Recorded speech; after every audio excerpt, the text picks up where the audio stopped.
Assalamualaikum warahmatullahi wabarakatuh. Perkenalkan, nama saya Radit Sodik dari Prodi Pendidikan Fisika dan NIM 1C325639. Di sini saya akan menjelaskan tentang kinematika partikel, yaitu merupakan suatu ilmu yang mempelajari tentang posisi, perpindahan, percepatan, dan juga jarak waktu tanpa memperhitungkan gaya ataupun penyebab suatu terjadinya. Nah, di sini untuk gerak lurus, untuk kinematika partikel itu terbagi menjadi dua. Pertama itu ada gerak lurus. Gerak lurus ini itu terbagi lagi menjadi GLB, gerak lurus beraturan, kemudian GLBB, gerak lurus tidak beraturan, kemudian GVA, gerak vertikal atas, GVB, gerak vertikal bawah, kemudian GVJ, gerak vertikal jatuh. Nah, kemudian yang poin kedua itu gerak lengkung. Nah, gerak lengkung ini itu terbagi lagi menjadi dua. Pertama itu ada gerak parabola, kemudian gerak melingkar.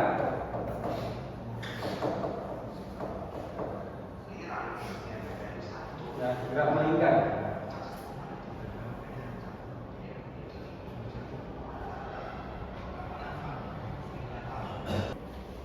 Baik, setelah kita mengenal tentang GLB, gerak lurus, kemudian gerak lingkar, nah, kita ketahui bahwa kita akan menjawab tentang posisi, perpindahan, percepatan dan lain-lain sebagainya. Nah, kemudian di sini dikatakan bahwa perpindahan itu merupakan posisi awal ke posisi akhir, sedangkan jarak itu seberapa jauh posisi itu bergerak. Sementara dari kecepatan itu merupakan kecepatan itu terbagi lagi menjadi dua. Yang pertama itu kelajuan dan kecepatan. Nah, kecepatan ini itu terbagi lagi menjadi dua, yaitu kecepatan sesaat dan kecepatan rata-rata. Nah, di sini ada rumusnya, itu kecepatan rata-rata itu sama dengan delta x dibagi delta t, yang mana kecepatan akhir itu dikurang kecepatan awal dibagi, yaitu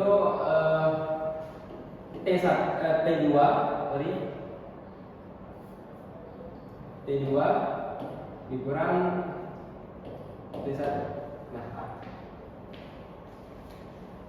Nah, ini merupakan rata-ratanya, rata-ratanya. Kemudian untuk kecepatan sesaatnya di sini kita bisa menggunakan limit, yaitu lim delta x sama dengan 0, yang mana delta x itu dibagi dengan delta t, yang mana itu sama dengan dx dan dy. Nah, kemudian di sini kita akan membedah tentang GLBB tadi. Nah, GLB itu GVB itu GLB, GVA dan GJB. Nah, di sini di tabel GLB itu kecepatan itu sama dengan konstan, ya katanya di sini itu kecepatan itu sama dengan konstan. Kemudian V itu adalah V0 sama dengan V kecepatan. Nah, kemudian X di sini adalah V. Nah, kemudian kita di sini itu sama dengan V0 ditambah dengan kecepatan dan dikali dengan waktu. Nah, kemudian X di sini yaitu sama dengan V0 tambah 1,5 kali A kali T. Kemudian GTB, kemudian ini ada jarak tadi GTB, kemudian GVA dan GJB. Ini bahwa GTB ini adalah gravitasi, ini adalah merupakan G, gravitasi. Tapi di GVA itu gravitasi itu min, ya teman-teman. Ya, di gerak ke atas GVA itu merupakan min. Kemudian di GJB A itu sama dengan gravitasi. PT sama dengan 0 dan H sama dengan setengah dikali G kali T. Oke, di sini baik. Saya akan melanjutkan setelah kita mengetahui V rata-rata dan V saat. Di sini kita akan masuk kepada contoh soal. Ya, contoh soal. Contohnya ini saya akan bacakan dari contoh soalnya, yang mana di sini dikatakan posisi seorang pelari sebagai fungsi waktu digambarkan sepanjang sumbu X dan dari suatu sistem koordinat selama selang waktu 3 second. Nah, berarti T-nya itu sama dengan 3 ya. Kemudian posisi pelari berubah dari X1 sama dengan 50 meter berubah menjadi X2 sama dengan 30,5 meter. Jika diukur dari pusat koordinat, berapakah kecepatan rata-rata pelari tersebut? Berarti ini juga ditanyakan dengan posisinya di mana, bergerak kemana dia, dan kemudian ini juga ditanyakan dengan V rata-rata atau kecepatan rata-ratanya. Di sini bisa langsung kita isikan saja ya. Berarti di sini tiket dulu kita diketahui bahwa T itu tadi berapa? 3 ya. T 3S. Kemudian X1 nya itu 50. Kemudian X2 nya itu sama dengan 30,5 M. Kemudian yang ditanya di sini adalah kecepatan rata-ratanya atau V ya, kecepatan rata-ratanya. Di sini kita bisa langsung menjawab dengan menggunakan rumus V rata-rata tadi, yaitu sama dengan delta X per delta T tadi, yaitu X2 dikurang X1 per T2 dikurang T1. Itu rumusnya tadi. Di sini kita jawab langsung saja. Berarti ini V sama dengan delta X per delta T X2 dikurang X1 per ya, di sini per T2 dikurang T1. Ini kita langsung masukkan saja, yaitu X2 ini adalah 30,5 dikurang 50 per 3 ya, berarti 30,5 berarti minus ya, 19,5 berarti 13,5 dibagi 3. Ini hasilnya itu min 6,5 kita masukkan. Nah, jadi di sini kan sesuai dengan rumus dari GVA tadi apa ya? Pokoknya dari rumus tadi itu ini kalau dia min itu berarti dia bergerak ke kiri. Ini ya teman-teman, dari rumus ini berarti ini bergerak ke kiri. Ini bergerak ke kiri, posisinya itu bergerak ke kiri, dan kecepatan rata-ratanya di sini kita mendapatkan yaitu 6,5 meter second. Ya, jadi kita akan menjelaskan tentang gerak parabola. Di sini gerak parabola ini ya kita bisa analogikan dalam kehidupan sehari seperti suatu permukaan. Ya, di sini ada suatu permukaan. Kemudian di sini ada A, posisi si A, ya, dengan dia itu menendang suatu bola, misalnya. Menendang suatu bola dengan pasti menendang suatu bola dia akan ke atas, kemudian akan membentuk suatu lintasan, dan kemudian bola itu akan jatuh, ya, bola itu akan jatuh. Nah, dari suatu lintasan ini ada suatu ini dia akan menendang suatu bola. Kemudian bola yang dia tendang itu sini. Nah, ini memiliki suatu kecepatan atau kecepatan awalnya itu adalah V0. Ya, ini kecepatan awalnya V0. Dan V0 ini kita bisa uraikan ke dalam vektor nih. Kita bisa uraikan ke dalam vektor. Seperti ini. Nah, dan vektor ini memiliki suatu sudut. Ini tadi.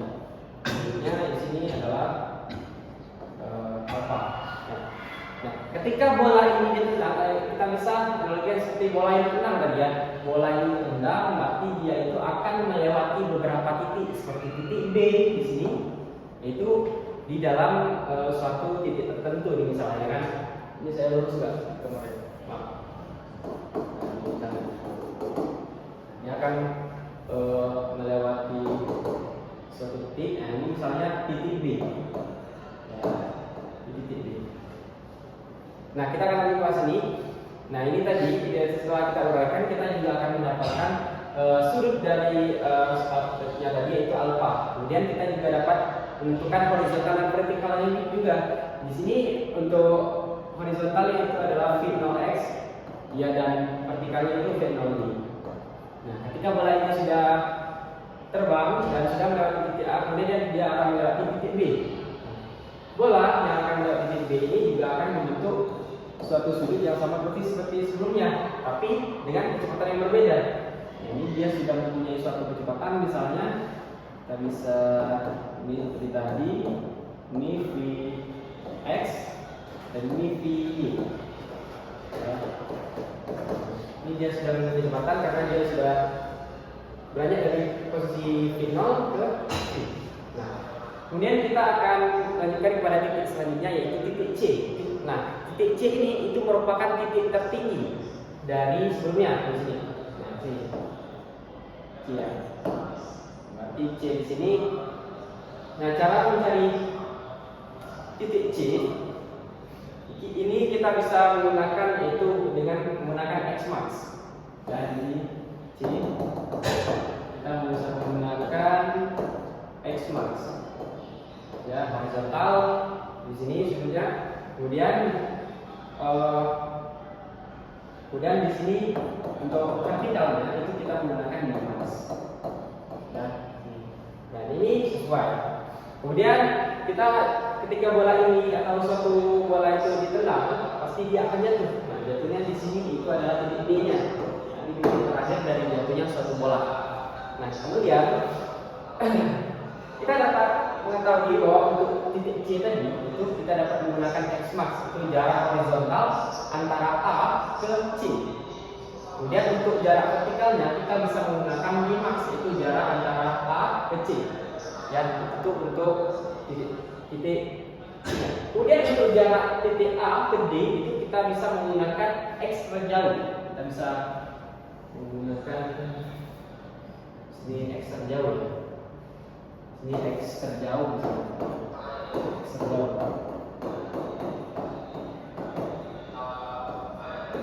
Kita menggunakan X terjauh. Nah, hal ini itu juga sesuai dengan suatu prinsip dari sumbu X, yaitu GLB, gerak lurus beraturan, yaitu antara sumbu X tadi. Kemudian untuk sumbu Y itu juga sesuai dengan suatu prinsip, yaitu GVA atau gerak vertikal atas. Ya, mungkin untuk gerak parabola sudah paham ya. Contoh-contohnya itu seperti selain dari pemain bola, itu kita juga bisa seperti kita menembakkan suatu peluru nih ke atas, yaitu kan dengan menggunakan senapan misalnya. Nah, peluru itu juga akan membentuk suatu gerak yang namanya gerak parabola kalau kita menembaknya dengan sudut. Ya, kemudian contoh lain seperti juga meriam. Ketika meriam itu misalnya kita tembakkan ke atas, dia juga akan membentuk suatu gerak parabola. Poinnya di sini saya akan menjelaskan tentang gerak melingkar. Nah, di sini kalau kita mengetahui tentang gerak melingkar, itu suatu benda melingkar. Kemudian dengan di tengahnya di sini merupakan yaitu tengahnya itu yaitu 0. Kemudian di sini kita juga mengetahui dari posisi titik A dan titik B di sini. Nah, kemudian kita dapat mengetahui sudutnya di sini kalau kita tanya. Kemudian kita juga dapat mengetahui dari jari-jarinya. Nah, di sini dikatakan bahwa theta di dalam radian itu sama dengan x per l. Jadi r-nya bisa kita coret. Nah, kita dapatkan x panjang busur dengan panjang busur yang menjepit. Nah, berarti di sini panjang busur yang menjepit di sini ya, itu bisa kayak gitu. Kemudian di sini r sama dengan itu jari-jari dari suatu lingkarannya. Ya. Ketahui juga bahwa satu putaran itu sama dengan 360 derajat atau kita bisa dapat yaitu 2 pi radian. Kemudian 1,5 putaran itu merupakan 180 derajat atau 2 pi. Kemudian kita bisa menjadi atau 2 pi radian. Nah, dari rumus ini itu kita mendapatkan ya suatu bentuk atau seperti ini. Itu kalau kita misalnya mencari diketahuinya suatu putaran nih, kemudian kita disuruh mencari, ditanyanya itu ada derajat. Nah, di sini kita tinggal mengkalikan saja, ya, dengan kali 260. Nah, kalau misalnya yang diketahui yaitu derajat dan yang ditanya itu adalah putaran. Nah, kita tinggal membaginya dengan bilangan 90. Sama seperti itu, kalau yang diketahuinya di sini adalah derajat dan yang ditanya adalah radian. Nah, di sini kita bisa mengkali kemudian membagi yaitu pi dengan 180 derajat ataupun yang sebaliknya. Mungkin hanya itu saja dari kinematika partikel. Saya Raden Sodik. Assalamualaikum warahmatullahi wabarakatuh. Waalaikumsalam.